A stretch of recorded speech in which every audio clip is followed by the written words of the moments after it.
ఇండియాలోనే #1 varicose veins hospital Avis vascular centre. నమస్తే అమ్మా. నమస్తే అమ్మా. అమ్మా, శ్రావణ మాసం అంటే మీరు మరి నన్ను తిడతారేమో నాకు తెలియదు కానీ లక్ష్మీదేవి స్థిరంగా ఉండాలి, జ్యేష్ఠాదేవి రాకూడదు, అందుకని ప్రత్యేక పూజా విధానం చేస్తూ ఉంటాం. ఎప్పుడూ చేయాలని చెప్తూ ఉంటారు మీరు. ముఖ్యంగా శ్రావణ మాసానికి సంబంధించి మాట్లాడుకుందాం.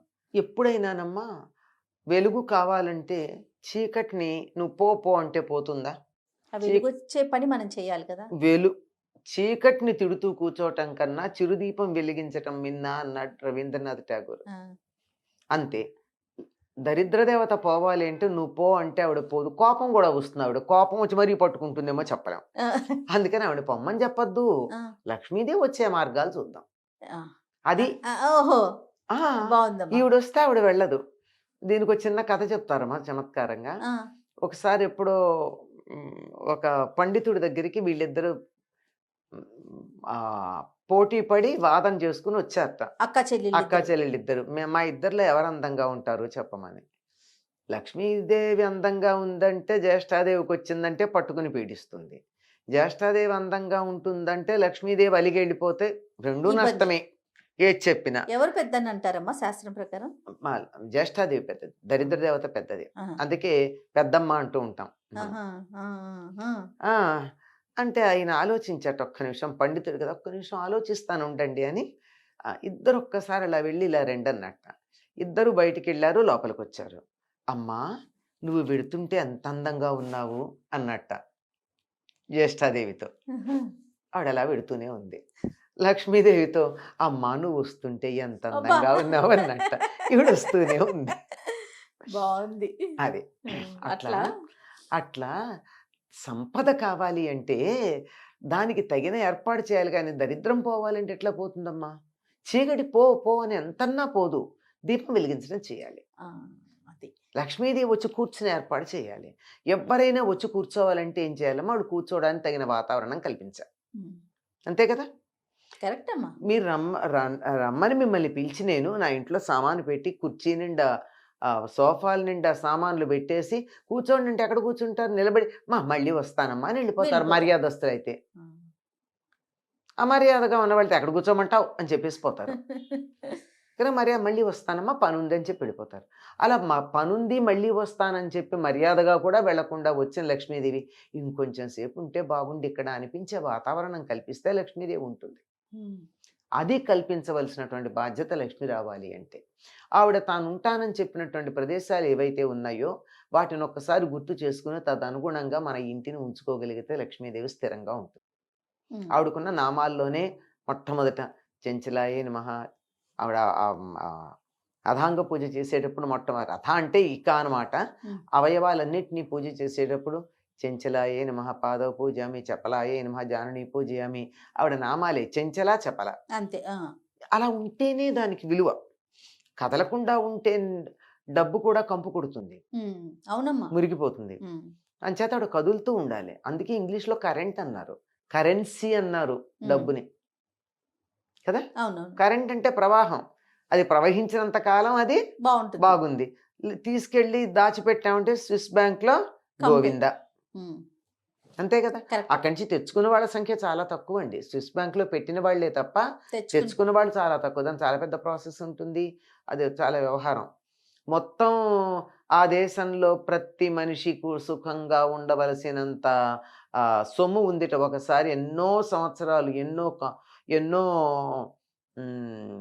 నోటీసులు ఇచ్చి ఇంకెవరూ క్లెయిమ్ చేయని దాన్ని ఓపెన్ చేస్తే ఉంటే అప్పుడు ప్రభుత్వం ఒక చిన్న అనౌన్స్మెంట్ చేసిందిట. ఇంత డబ్బు ఉంది, ఉన్నట్టయితే ఒక్కొక్క మనిషికి ఇంత వస్తుంది, అది మీరు తీసుకుంటారా లేక దేశ పురోభివృద్ధికి ఏదన్నా కార్యక్రమాలు చేయమంటారని రెఫరెండం అడిగితే 98% పీపుల్ దేశాభివృద్ధికి చెయ్యండి మాకు అక్కర్లేదన్నట్ట. అన్న వరకు బాగానే ఉంది. కానీ వాళ్ళంతా కలిసి ఒక కంప్లైంట్ ఇచ్చారట. ఈ 2% ఎవరున్నారో వాళ్ళని చూపించండి, వాళ్ళ దేశద్రోహులు, వాళ్ళ సంగతి మేము చూసుకుంటామని. అంత దేశభక్తి. అందుకని దేశాలు బాగుపడతాయి. అందుకని లక్ష్మి ఉంటుంది. లక్ష్మి అక్కడికి చేరడానికి కలిగినటువంటి కారణం అది. ప్రపంచంలో అన్ని చోట్ల ఉన్నటువంటి నల్ల డబ్బు అక్కడికి చేరి తెల్లబడిపోయిందే. ఆ, ఎందుకంటే అక్కడ ఉన్నటువంటి దేశభక్తికి. ఆ, కనుక అటువంటి నిజాయితీ అయిన మనసున్న చోట ధనం ఉంటుందమ్మా, లక్ష్మీదేవి ఉంటుంది. కనుక శుచిగా ఉండాలి. వచ్చిన లక్ష్మి కదలకుండా నేను ఉంటానని అనిపించేటట్టుగా ఉండాలి. అంత శుచిగా ఇల్లు పెట్టుకోవాలి ఎప్పుడూ కూడా. ఆ. ఎక్కడా కూడా బూజులు వేలాడుతూ పాత బట్టలు, పాత కాగితాలు ఇట్లాంటివి ఏం ఉండకూడదు. చక్కగా అమ్మ ఆహా అనిపించేట్టు ఉండాలి. అంత శుచిగా ఉండాలి. ఇది బాహ్యమైనటువంటి శౌచం. దాంతో పాటుగా ఎలా అంతా ఉండాలి, సౌందర్యం. ఇది కూడా ఉండాలి. మనుషులు కూడా ఇల్లు బాగా పెడతారండి. కొంతమంది మనుషుల్ని చూస్తే అయ్య బాబోయ్ అంటారు. అవునమ్మా. అట్లా కాకుండా శుచిగా ఉండాలి. ఉమ్, ధనవంతమైనటువంటి ఖరీదైనటువంటి బట్టలు కట్టుకోమని కాదు, ఉమ్, ఉతికినటువంటి బట్టలు, శుచిగా ఉన్న బట్టలు అలా ఉండాలి. నీట్గా ఉండాలి. అంతేకాదు మనసు బాగుండాలి. మనసు బాగుందనడానికి సంకేతం మాట. మాట చక్కగా ఉండాలి. దెబ్బలాడుకోకూడదు. ఏ ఇంట్లో అయితే నిరంతరం దెబ్బలాడుకుంటూ ఉంటారో అక్కడ పొరపాటును కూడా అడుగు పెట్టను అని చెప్పింది లక్ష్మీదేవి. ప్రధాన నియమం అమ్మా. ఉమ్. ఆ, ఇవన్నీ కావాలి. శుచిగా ఉండాలి. తర్వాత చెడు మాటలు ఉండకూడదు. ఆవిడకి నచ్చవు. ఉహుం, అలా చెడు మాటలు ఉండకూడదు. దెబ్బలాడుకుంటూ ఉంటే ఎందుకు ఉంటుందండి? అంటే అవతల వాళ్ళకి చెప్పొద్దా? తప్పు చేస్తే చెప్పచ్చు. చెడ్డగా చెప్పాలా? ఆ, అమ్మా నువ్వు చేసింది బాగుండలేదని చెప్పచ్చు. లేదు పిల్లలు వినండి, ఒరేయ్ నువ్వు చేసింది బాగుండలేదురా అని గట్టిగా అని చెప్పచ్చు. అంతేగాని దానికి వేరే భాష వాడక్కర్లేదుగా. ఉమ్, అవును. భాషకి మనం మాట్లాడిన ప్రతి ఆ, అక్షరం వెనకాల కూడా ధ్వని ఉంటే ఆ ధ్వని వల్ల కలిగేటటువంటి వాతావరణంలో మార్పులు ఉన్నాయి కదా. అవును. చెడ్డ మాటలకు ఆ మార్పులు వస్తాయి కదా. అవి అవును. చేయకూడదు. ఉమ్, అలాగే వస్తువుని వృధా చేసిన చోట కూడా లక్ష్మీదేవి ఉండనంది. ఓకే. లక్ష్మి అంటే మనం క్యాష్ అనుకుంటాం, ఉమ్, మాత్రమే కాదమ్మా. ప్రతి వస్తువు లక్ష్మి. నీళ్ల చుక్క లక్ష్మి. నీళ్లు వృధా చేస్తే లక్ష్మి ఉండదని పూర్వకాలం చెప్పేవాళ్ళు. అవును. అన్నం పారేసిన చోట లక్ష్మి ఉండదు. ఉమ్, వస్తువులు దుర్వినియోగం చేసిన చోట లక్ష్మి ఉండదు. ఉమ్, మీరు చూడండి, మార్వాడీల దగ్గర అంత డబ్బు ఎందుకు ఉంటుంది అంటే వాళ్ళు పలక దగ్గర పెట్టుకుని లెక్కలేస్తారు.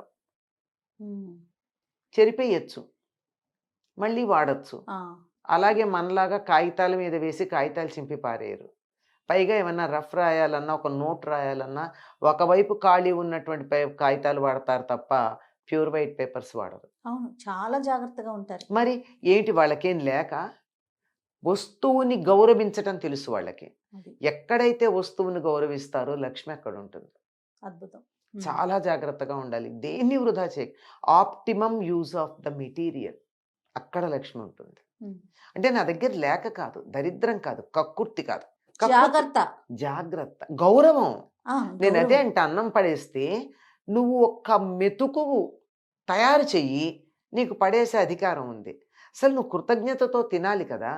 ఎవరో కష్టపడితే నువ్వు వాళ్ళ శ్రమని తింటున్నప్పుడు దాన్ని వృధా చేయకు. నీకు ఉపయోగం కోసం ఇచ్చారు వాళ్ళు, తిను, వృధా అంతే. చేయకు. ఉమ్, అన్నం మెతికే కాదు, ఏ వస్తువు అయినా అంత నువ్వు తయారు చేయలేవు.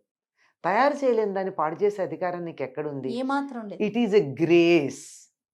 జనరస్గా నేను వాడుకోమని ఇచ్చారు, అంతే. వాడుకో, చక్కగా వాడుకో. ఉమ్, ఎక్కడైతే ఇవి పాటిస్తారో ఆ ఇంట్లో లక్ష్మీదేవి ఉంటుందమ్మా. లక్ష్మి అంటే క్యాష్ మాత్రమే కాదు, సంతోషం, ఆనందం, సుఖం, శాంతి, హాయి ఇవన్నీ ఉంటాయి. ఇవన్నీ కావాలన్నప్పుడు ఈ నియమాలు పాటించాలి.